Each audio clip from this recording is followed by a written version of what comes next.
Hello and welcome to Good Evening Britain, a Force for Good's weekly show coming to you live from our studios here in the heart of the great British city of Glasgow with me, your host, Alistair McConnachie.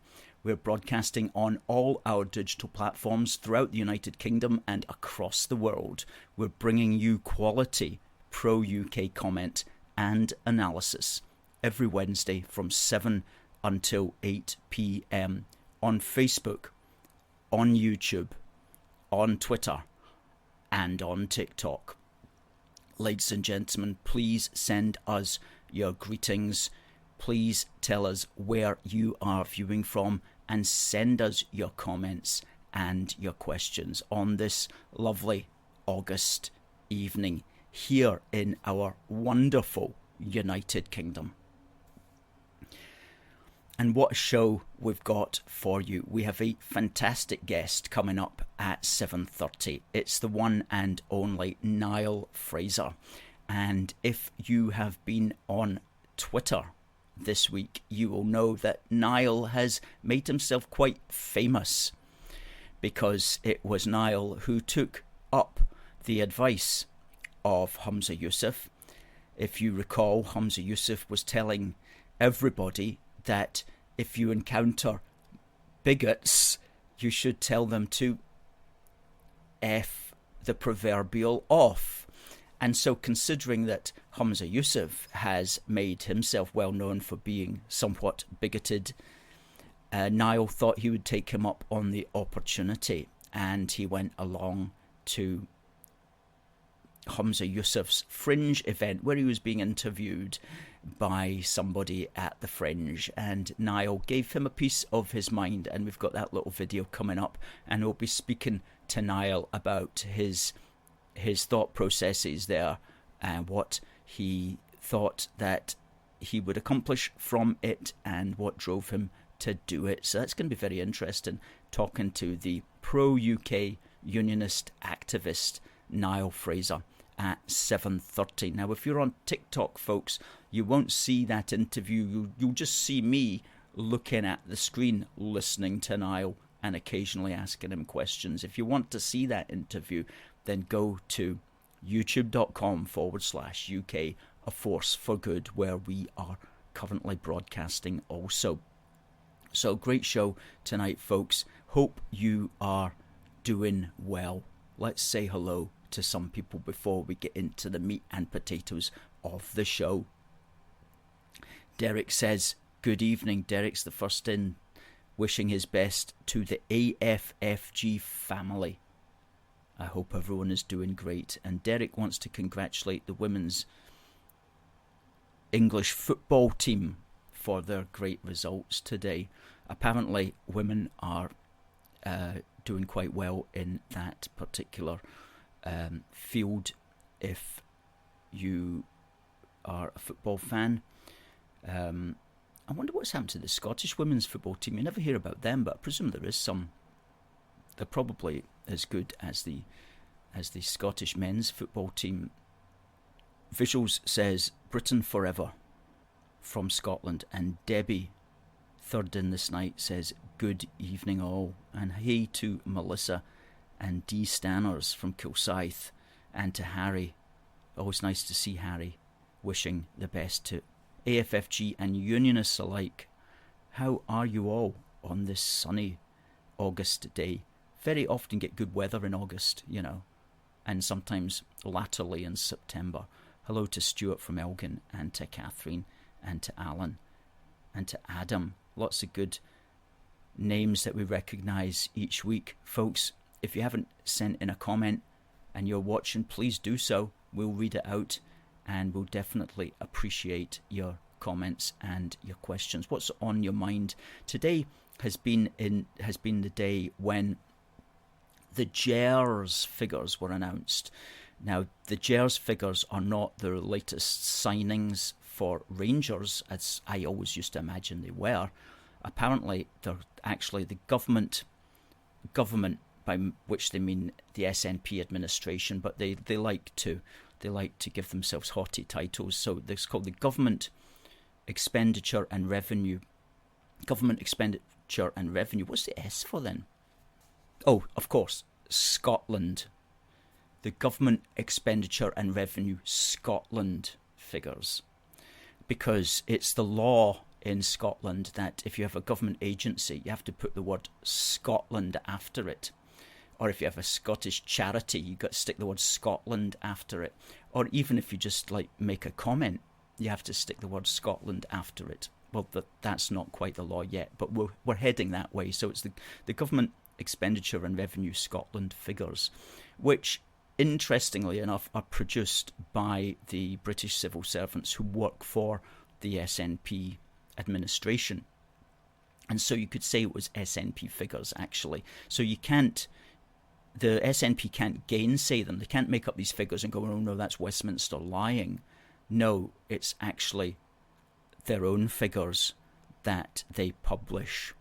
And so the best that they can do is pretend that they're forced to make certain calculations which apparently are not really correct if they were not forced to make those calculations in such a way they would actually be better for them, etc., etc. You know, they get out of it in all sorts of ways, because one of the things that they are allowed to do is to essentially blame everything on Westminster, and even if their party collapses, they can blame that on Westminster, because a guy today in the Times, a former MSP, never heard of him. So that's how much impact he made when he was an MSP. He claims that the British Secret Service infiltrated, or to use his phrase, penetrated the SNP at the very top levels, and have consequently led to the SNP's problems today. Okay, so even when the SNP can't hold a party together, it's either Westminster's fault or Whitehall's fault, or the British Civil Service or the British Secret Service, or even James Bond's fault himself. He was probably up there doing something with Miss Moneypenny, and they haven't been caught yet. So ridiculous, right? Ridiculous. So get back to the GERS figures, and I don't want to like bore you too much with the GERS figures, because these are the kind of figures that some people love, but other people are like whatever. And I'm very much of the whatever, but I know that they're important.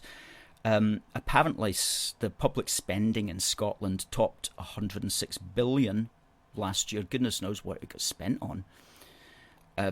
Which was 19.1 billion more than Scotland raised in taxes last year. And so what that means is there's a deficit. And the great thing about deficits in the United Kingdom is that the British taxpayer will pay for it. Okay, so you can have a deficit in Scotland, but the British taxpayer will make sure that you're going to be okay. So that's one of the great elements of the Union. It really is the greatest insurance policy you can ever have, because at the end of the day, the British Central Bank, its pockets are limitless. Politicians will tell you that the pockets aren't limitless, but they actually are limitless, and the British Central Bank can create money out of nothing and can fill that gap when it needs to fill that gap. And so that's the good thing. It's like the British Treasury will always bail Scotland out. That's the insurance that we have within the Union. And you know, even if there was no deficit, it would still be a good thing, because it would show the extent to which the Union is working. So either way, we can make an argument as Unionists that the British state is an insurance policy for every single part of the United Kingdom.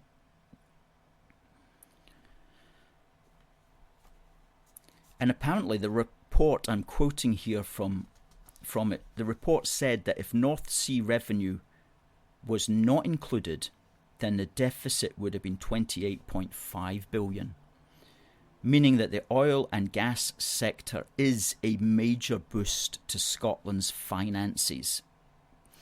And when you see that, you really get angry, the extent to which the SNP and the Greens want to destroy this amazing resource that we have around the Scottish coast, known as oil and gas. It really makes one's blood boil that the SNP and Greens would try to destroy this Scottish resource, especially when it contributes so much to the public purse. It's beyond comprehension that they would do this, and that people would at the same time vote for them to do this.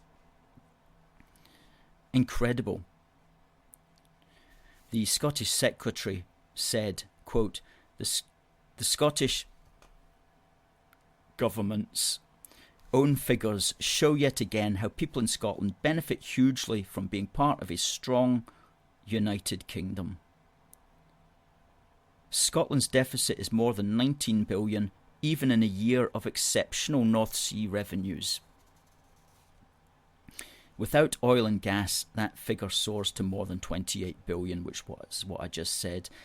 And this means people in Scotland benefit to the tune of £1,521 per person, thanks to higher levels of public spending.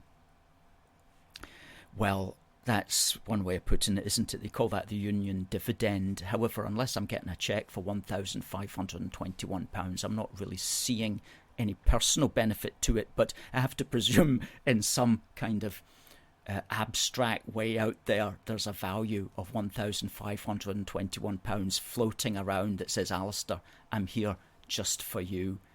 Please do appreciate this £1,521, even though I'm not going to pay it into your bank account, even though you're not actually going to be able to use it, and even though your council tax is going to get put up, and even though your gas and electricity bills are 4 times what they were last year.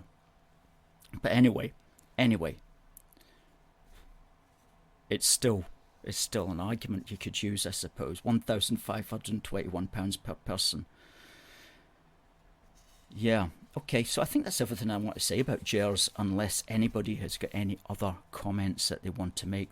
The point is that the takeaway from GERS is that the British state and Scotland's membership of the United Kingdom is a fantastic insurance policy to ensure that when taxes fall short, we will still nevertheless get our sufficient money from pooling and sharing our resources. Fantastic.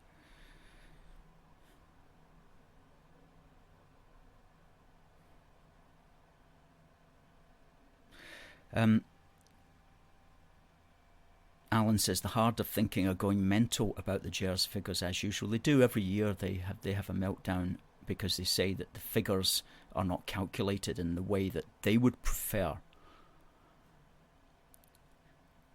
Talking about figures not calculated in the way that they would prefer, the latest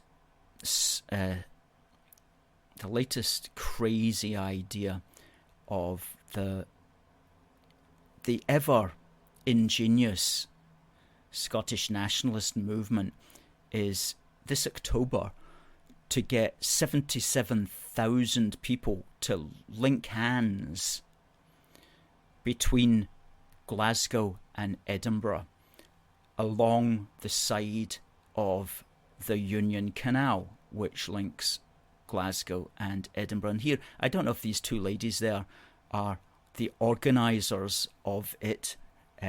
Let's just presume that they are, but this is a photograph that the National used last night. People from as far afield as France, Sweden, Canada, the US and Australia have pledged to travel to Scotland for the event. And the major milestone in quest to create massive pro-yes human chain. Apparently they've got 15,000 people have signed up to their website, and we put in a wee comment there at the bottom saying, this could be one of the greatest things that never happens, ever. Okay, and the reason why we know that's not going to happen is because they think, they worked it out and they go, oh, how many people do we need? 77,000 we need to link hands on that Union Canal. Well, I don't know if you've ever been on the Union Canal, but if you try walking 77,000 people down the pathway in order that one can stop, then the next one can stop, link hands, and the next stop, you know, that's literally going to take you probably about 4 years to manage that. If you then try to say, well, no, what we'll do is we'll get 77,000 people and we'll all come in different cars and buses and we'll all park, like, what's the nearest you can get to the Union Canal, maybe about 1.5 miles away, and then we'll all trudge over Farmer Brown's fields because he's not going to mind, and then we'll all get to the Union Canal, and as far as that barbed wire there, and that bull in that field, and that like half acre of thistles and nettles and whin bushes that we've got to struggle through before we get to the canal. Don't worry about all of that. We'll just manage it somehow. So, in other words, even if they could get 77,000 people, logistically, you couldn't achieve that.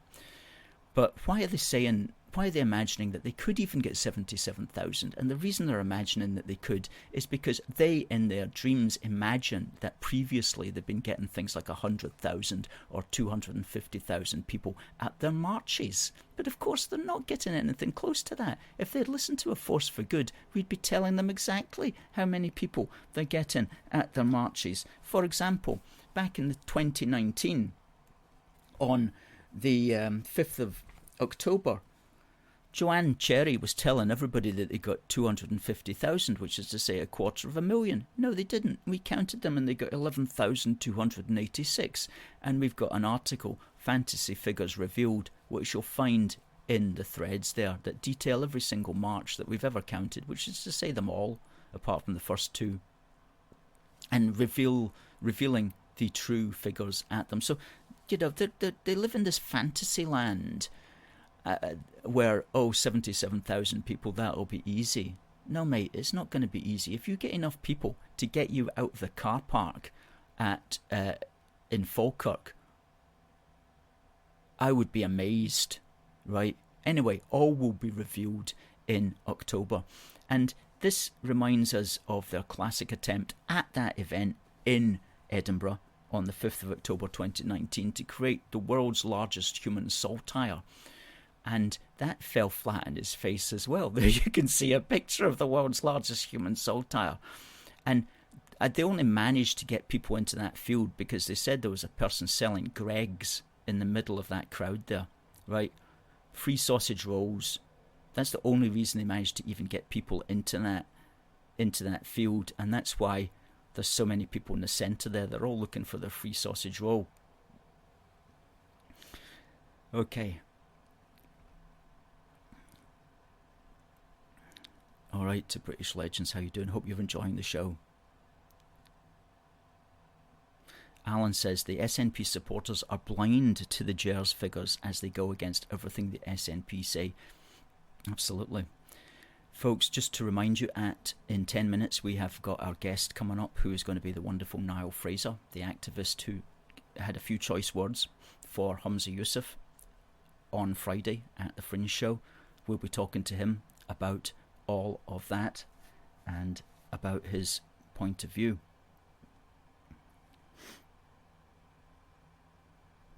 AB Trains says, I've subscribed to Silver Fox Hot Takes. I'm afraid we haven't heard of this person. Makes great content about Scotland and the SNP Greens Albert. Very interesting. Worth a watch. Maybe he could appear as a guest one day. Certainly he could possibly appear as a guest. We will check him out after the show. AB Trains, thank you for bringing this person to our attention.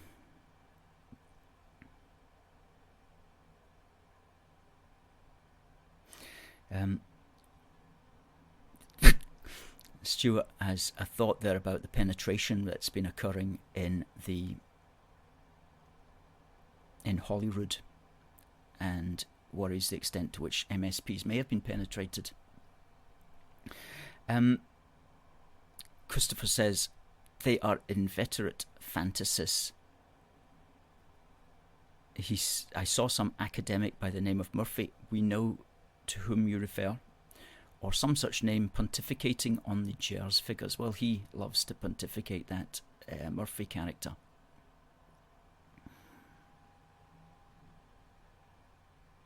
as Alan reminds us, it was a 19.1 billion difference between taxation raised and the cost of the public purse. 106.6 billion cost of the public purse. I'd like to know what they spend that on, quite frankly. Considering that they're not needing to spend it on the military, because that's British taxpayers, right? They're not needing to spend it on roads, because they do nothing with the roads. That's not like they're building the A9, which they should be doing. So I guess that's just paying for the salaries for many of the people who work in the council buildings. They're on very good salaries.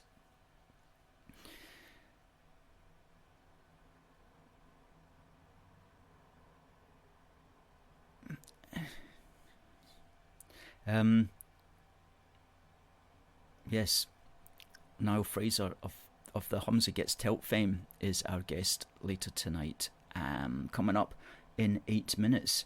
Now, what's also coming up is our On This Day in British History, and our prize.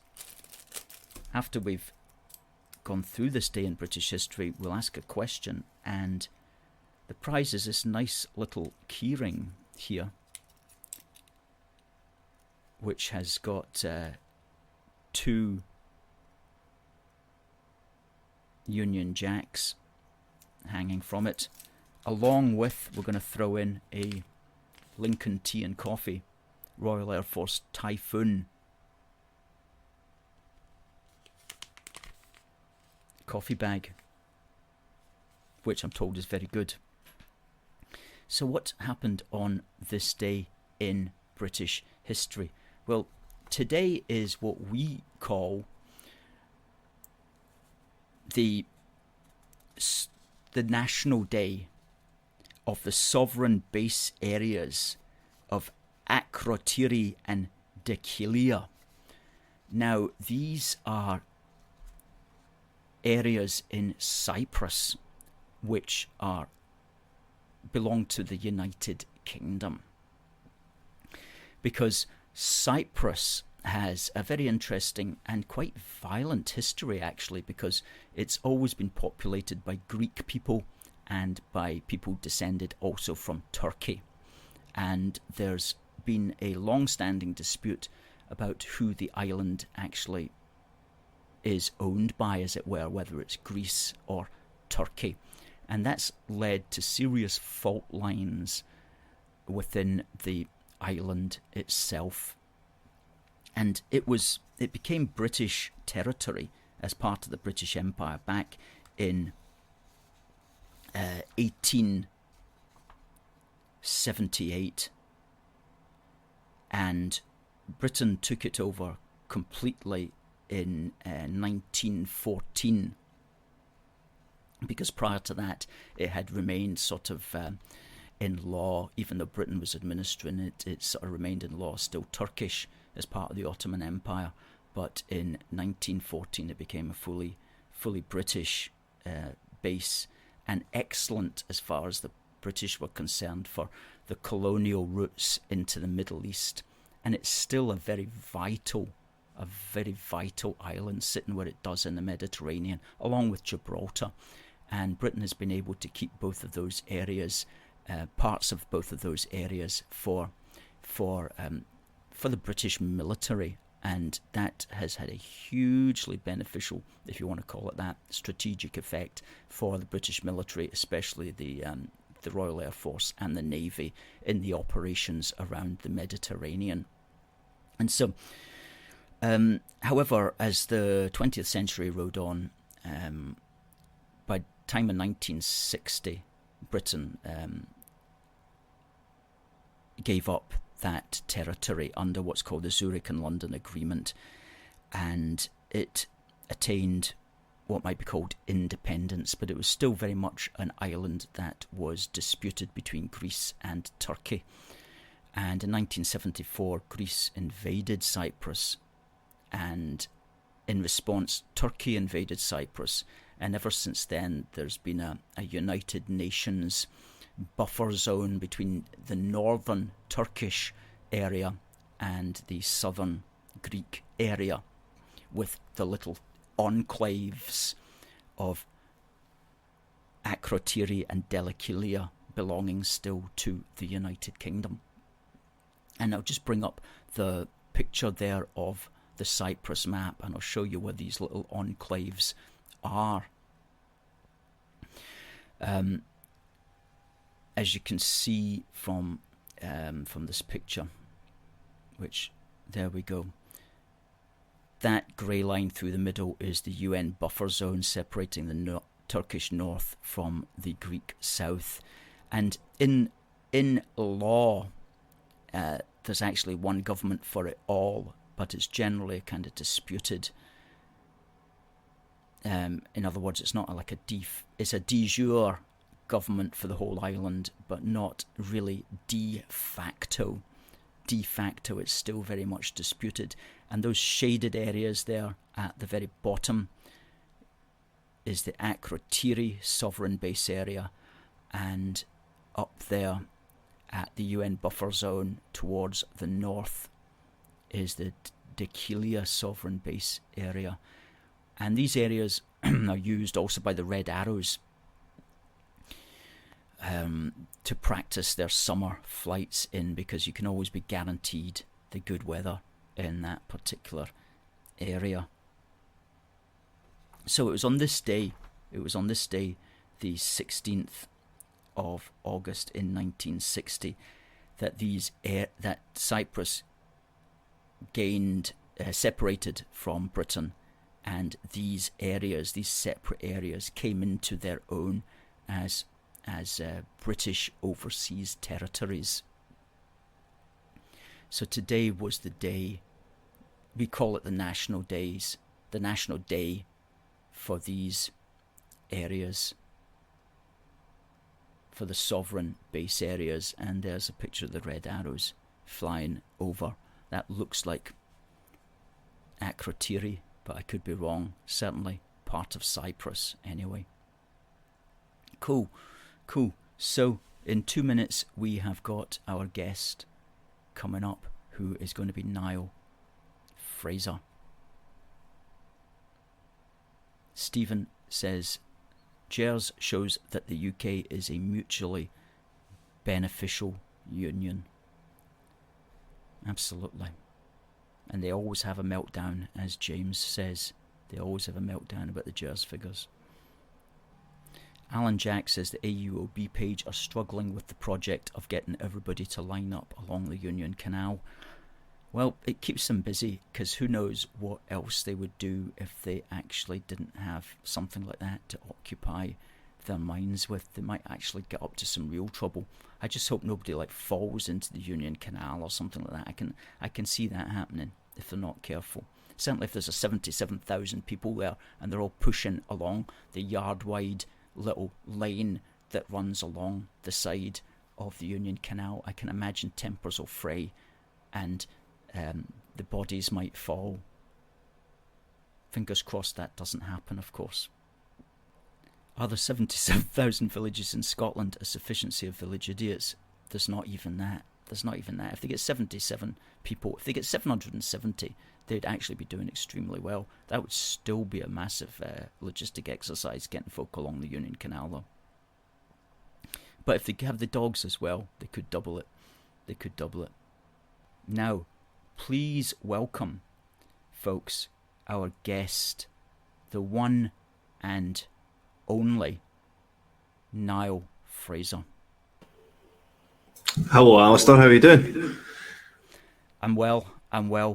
Good stuff. You are fresh from the fight, it could be said, of your amazing activism last Friday. And for folk who don't know, I'll just quickly give a debrief, as they say. Mm-hmm. Basically what it was Humza Yousaf was being interviewed by Ian Dale, and tickets were sold at the auditorium in the Edinburgh International Conference Centre. So you bought a ticket, you went along, and it was a few days after Humza Yousaf had very foolishly, actually, been in an interview. It might even have been in the Fringe or elsewhere. I don't know where.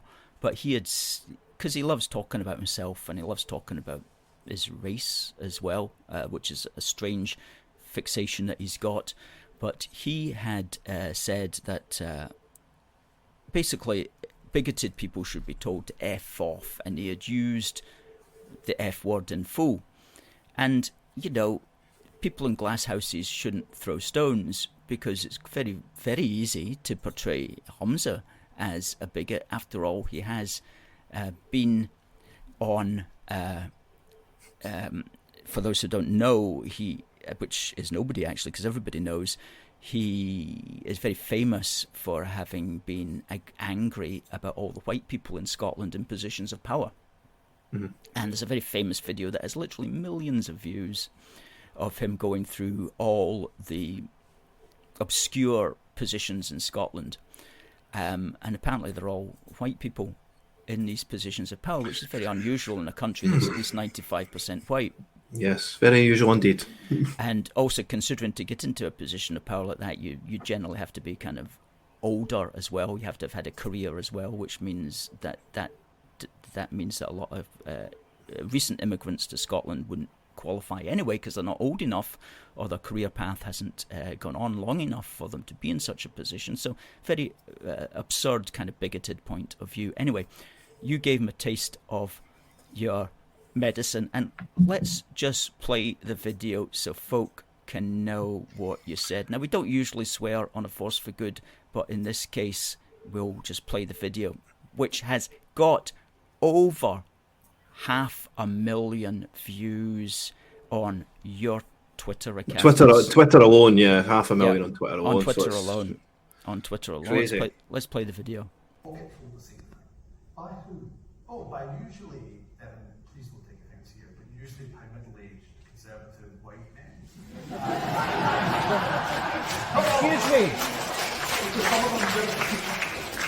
Excuse me, Humza. A few days ago, you said we have to call out bigots and say F you. Didn't you not? Your white speech was the most bigoted thing Scotland has ever heard. So, on behalf of Scotland, fuck you. You're a pestilence on the land. You've thrown women and children under the bus. You're despicable. You should be behind bars. There's good people here who paid money to listen to the show. So did we. Let's go. Oh. Yeah. Well, I know people who paid money. Well, how did you think you got in? Well, we're not the good people that paid money. We're just the bad people that paid money. Of course, he said. Yeah, of course, good people right. paid money, but good people paid. There were bad people who paid money as well. I didn't get. How much did it cost to subject yourself to that? I think it was like $37.50 for 2 tickets. So it wasn't cheap at all. And literally, it was. I have to say, it was $37.50 well spent. I think it was. So can you just backtrack prior to that? That's lunchtime or whatever last Friday, and what made you think that you should do that? I mean, what was motivating you there? Well, the idea was to confront Humza. I mean, this has been a long-standing plan, but the plan has evolved over time. So the initial idea was just to simply confront Humza, but then, like you mentioned earlier on that week, it was like divine intervention. He basically gave me full credence to swear at him and to sort of cast his own words back at him in the manner that I did by saying we should tell bigots to F off. So it was a divine intervention in that way. The lead up to it, yes, it was a bit nervous, but I mean, we just get through it. And I mean, it was crazy start to finish. The original plan was to heckle Humza and then on the way out, heckle the entire room. That was the original plan, was to call everybody in the room and say, how can you all listen to this madman, or something to the same effect. So it was basically me walking into the lion's den, and antagonising the Alliance. That was what the plan was to begin with. Of course, we have to factor in, I had no idea how he was going to react, no idea how Ian Dale was going to react, no idea how the crowd was going to react. So we had a couple choice things to say, given the time that we'd had or didn't have, depending on if we get tackled by security and huckled out, you know. But I think overall, the plan went, it was a resounding success. And I think overall, the comments have been, it's been an outpouring of support, if I'm honest. And I'm reading all the comments as they're coming up. And thank you so much for all your amazing comments. It's brilliant to see. But this is the damage that we can cause. I'm just a normal, ordinary member of the public. The damage that you can cause with just a camera phone and a voice is outstanding. It really is. And I think we've got Humza on the ropes now. We've got him absolutely on the ropes, beleaguered, and now he's struggling to sort of recover for that. So we've landed critical damage. See, Alan Dawes is saying, I'm amazed he didn't send the hate crime police. Well, technically, I'm just following the First Minister's guidance, guys. I've done nothing wrong. This is why it was divine intervention in the sort of days leading up. And I must issue one apology, and that's to Richard Lucas, the leader of the Scottish Family Party, because at the start of the week, I think it was Monday, me and Richard met, and I told him of the plan to confront Humza. And at the time, it was agreed between me and Richard that I wouldn't swear, I wouldn't stoop to his level. But given fast forward a few days and he'd said that, then I thought it was too good an opportunity to cast his words back at him.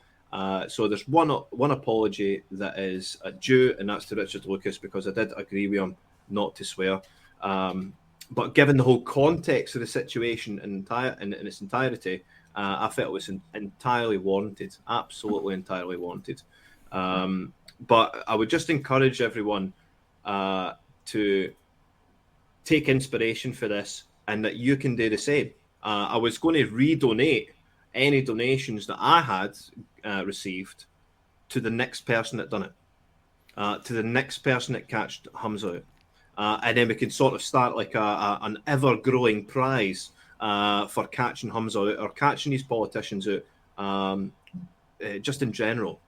So a resounding success. It was a bit nervous, but I mean, you just get on with the job at hand, I suppose, Alistair.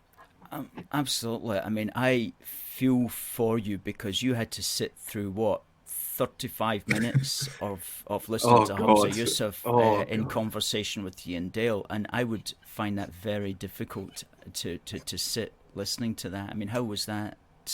It was the longest half an hour, 40 minutes of my entire life, Alistair. Absolutely, it was horrendous. It was waiting for the perfect opportunity. If you listen back to the video, you can tell that it's on the back end of a joke that he's making about race again. Yes, of course. Yes. Just to go into that, because when we played that video there, he's saying something. Just play the video, just the very first 10 seconds of what. By who? Oh, by usually, please don't take offence here, but usually by middle-aged, conservative white men. Excuse me.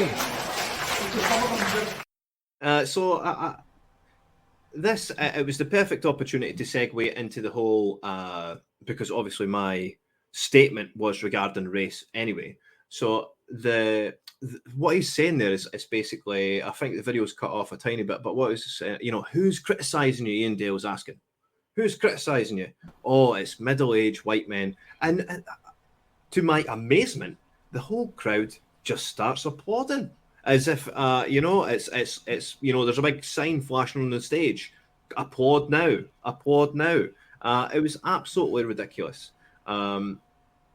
Yes, absolutely, and not a good sign. It's like, oh, you can racialize politics that way, but no other way. I mean, we'd obviously prefer that politics were not racialized at all, but it's he wants to do that. He wants to racialize it.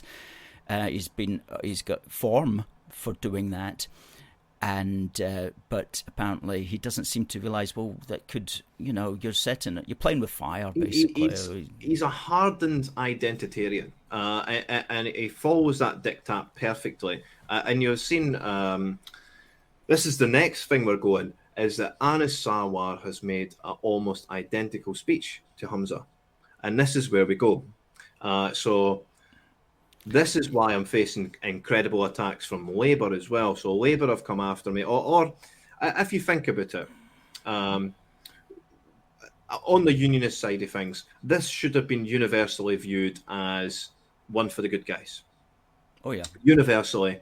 Because, one, everybody benefits from Humza getting his arse kicked, basically. Everyone benefits for that. But why are some Unionists coming after me? Because, I'm getting labelled far right, I'm getting labelled extremist. I think you've got an article ready to pull up that I'm described as some foul-mouthed extremist. Pull that up. It just gets... and to be honest, when I bought all the papers on Saturday morning, and I had read through all the papers on Friday after the fact, and, they were wrong about me in the first sentence often. They'd said I stood for the Scottish Family Party previously, which would have taken them 2 or 3 minutes to verify, which they didn't. The journalism in Scotland is absolutely dire. Absolutely dire. That we have to rely on citizen journalists. Moreover, I just... Oh, I think so, and that's definitely something that comes over, and it's one of the reasons why we here at Force for Good are trying to develop our platforms as much as we can on the limited resources that we have, including going on to Substack. I know you're also on Substack, but these are just ways to get the message out there, because if we leave it to the so-called legacy media, the mainstream media here in Scotland, they're not going to, they're not going to look kindly on us. That's interesting, though, what you say about coming under attack from Labour, because Anas Sarwar is very much... he's got his own terrible video as well, Absolutely. Which hasn't been getting promoted as much, but it's basically word for word, basically what Yusuf has been saying. So that would damage him as well if that was certainly to be promoted. So they're probably trying to do everything they can to say, oh no, this isn't racist, it's just like fair comment. Mm-hmm. Or it's not even racialist, it's just fair comment sort of thing. Why does Anis and Humza, within the space of a week or two, make the exact same speech? That's not a coincidence. This is identity politics being injected into our system. Something that Scots are universally opposed to. I think Scots, and I believe in the intellect of Scots to see past race. It's not about the colour of your skin. It's about what's it's your content and your character. So, and I believe Scots are like this. They're very welcoming. But for us to be turned on like this, it's unheard of, and it is totally wrong. And it must be called out at every turn. It must be. Yeah. Well, you've certainly done that, and you've made a name for yourself in doing that. And these things, I mean, it's just going to get easier, as it were, for you from now on, because once you've made the plunge, as it were, then you realise that how effective it can be. And talking about effective, last time I looked, I think you had 516,000 views. This is this morning on Twitter. Now you've got, in addition to that, you've got 50,000 views on our TikTok account, because that's that video that you watched there. That's from our TikTok account, and that's got 50,000 views.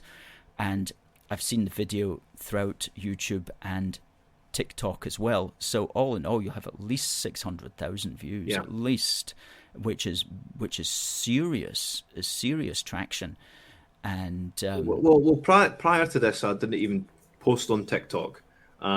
It's the first video that I've made that's went properly viral, whereas people are taking clips and uploading it to different, Facebook I'm not on, YouTube I'm not on really. but it's everywhere.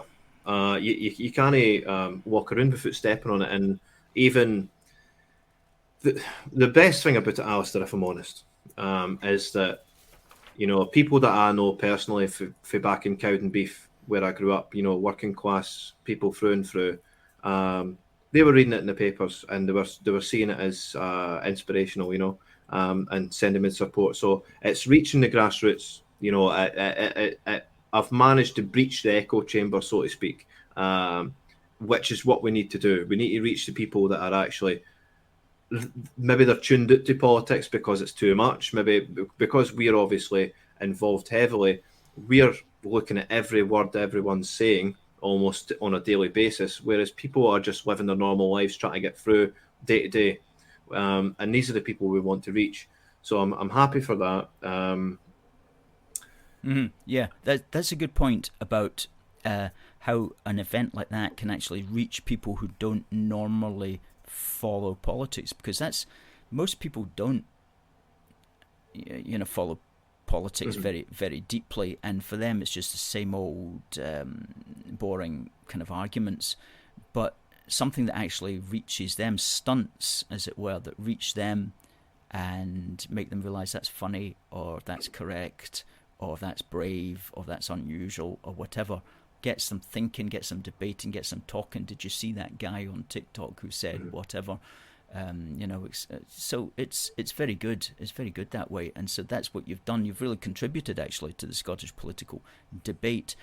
Although I'd certainly advise Humza not to go about swearing, because when you do that, you give your opponents, as he has done, carte blanche, and then that just creates a kind of downward spiral. So hopefully you'll have learned from his lesson. Hopefully you'll have taught him what his casual foolishness can bring back to him, back down upon his head. So let's hope that he's learned his lesson there. I think in future will be more diplomatic and statesmanlike. From now on, I think he'll be a bit more vigilant in the words that he uses, and very selective about the words that he uses. Although over the last, was it today or yesterday, he's saying that his policies will piss off a lot of people. That's what he said. That's his words again. Is this what you want for your First Minister, guys? Seriously? He's telling you he's going to piss you off? Like, are we living in a mad world here? Is this what we want? Come on. It's mind-blowing what this guy's coming out with. It really is. Yes. Scottish politics is like a dumpster fire that's had oil poured over it. It's just overflowing at this point.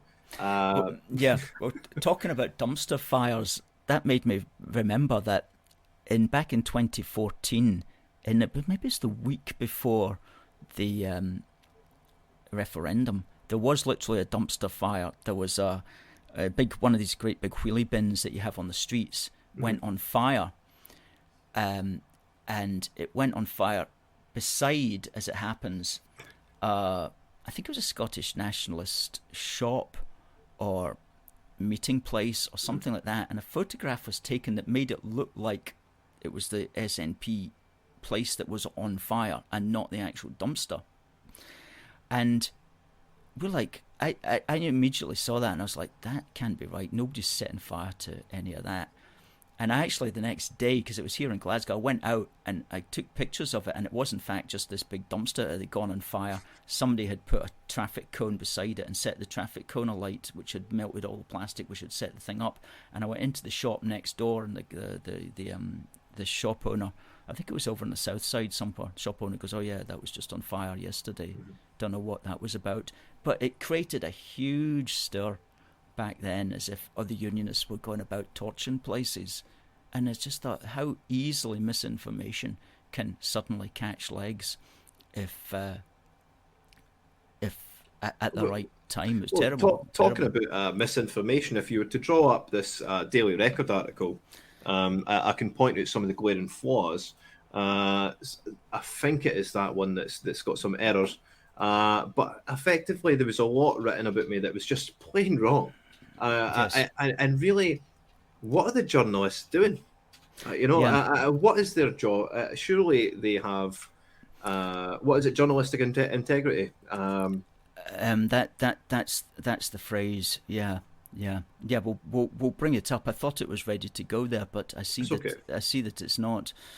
But what advice would you give to people who are watching and who would like to do something like that? Great question. So my advice to you is to overcome your initial fear of confronting a politician. You're going to get way more support than you think you are. And you'll be able to look your grandchildren and stuff in the eye as things are absolutely going to get worse under the SNP, and people across the land are going to be like, "What did you do?" At least I'll be able to tell them I was confronting the First Minister at almost every turn, and this sort of stunt. This is all it takes. This is the damage you can cause. One man, one voice, one camera phone. And it is critical damage. We've got the First Minister of Scotland on the ropes. We've got him backtracking. So my advice to anyone, just go out and do it. You'll have way more support than you would ever imagine. And it'll embolden you. And it'll, more to the point, it'll inspire others to do the same. We need to, again, I'll keep going back to the speech, but you don't gain respect from being a star. You know, it's true respect and influence is earned by creating stars. Yes. So this is what it's about. We need to create the future stars of Scotland. And I can tell you they're in every village, in every town, in every city, waiting to be awoken and waiting to be inspired into action. So Humza Yousaf, heckled by a former candidate for the extremist Scottish Family Party. So straight away, Daily Record, the first sentence is wrong.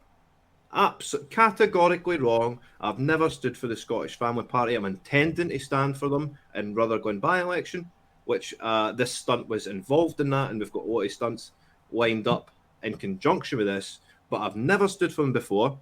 But this is what you get from the journalist in Scotland, Andrew Quinn, who couldn't even take 2 or 3 minutes to verify which party I stood for.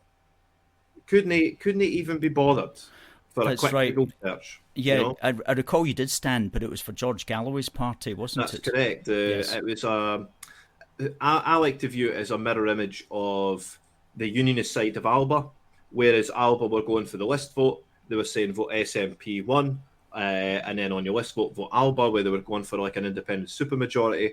We wanted to take that mirror image on the other side. We've got Unionists.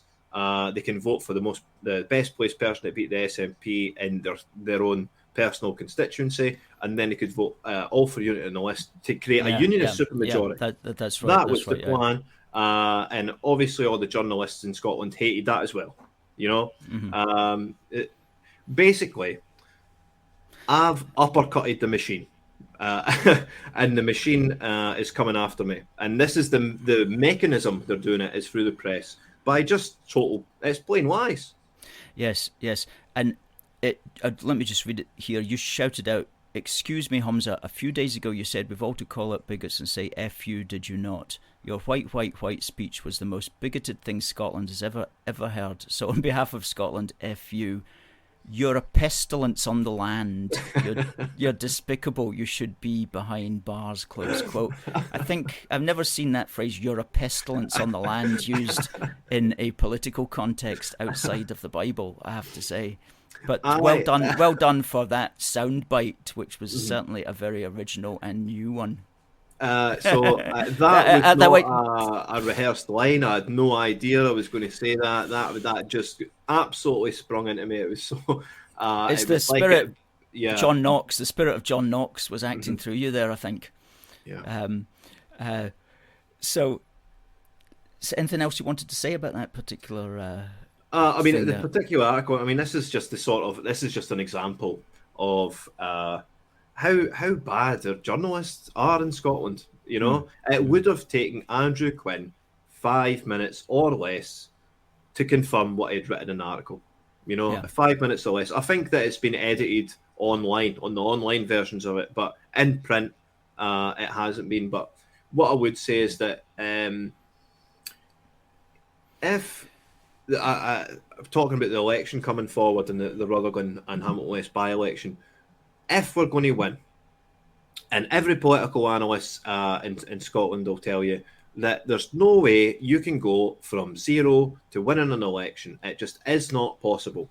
Well, it is if you're campaigning in a different manner like me. I'm calling it campaigning 2.0, where we're just going to do a series of stunts over and over and over again. I think I might even try to chase Patrick Harvey on a bike or something like that. You know what I mean? Yeah. Don't give too much away at this stage. But yeah. I just, we need some sort of action. The people are crying out for action. We've been absolutely destroyed.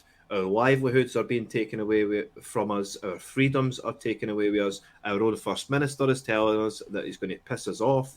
We need action, and people respond to the action. It's different when you just make a wee video for the comfort of your home, like we're doing right now, Alistair, but that's totally different, and you're not guilty of this yourself, but the keyboard warriors, we need to take those keyboard warriors and then add them into the flesh so that they can then aim their attack at someone in the flesh. You know what I mean? It's we need to take it off the digital sphere and then onto the street.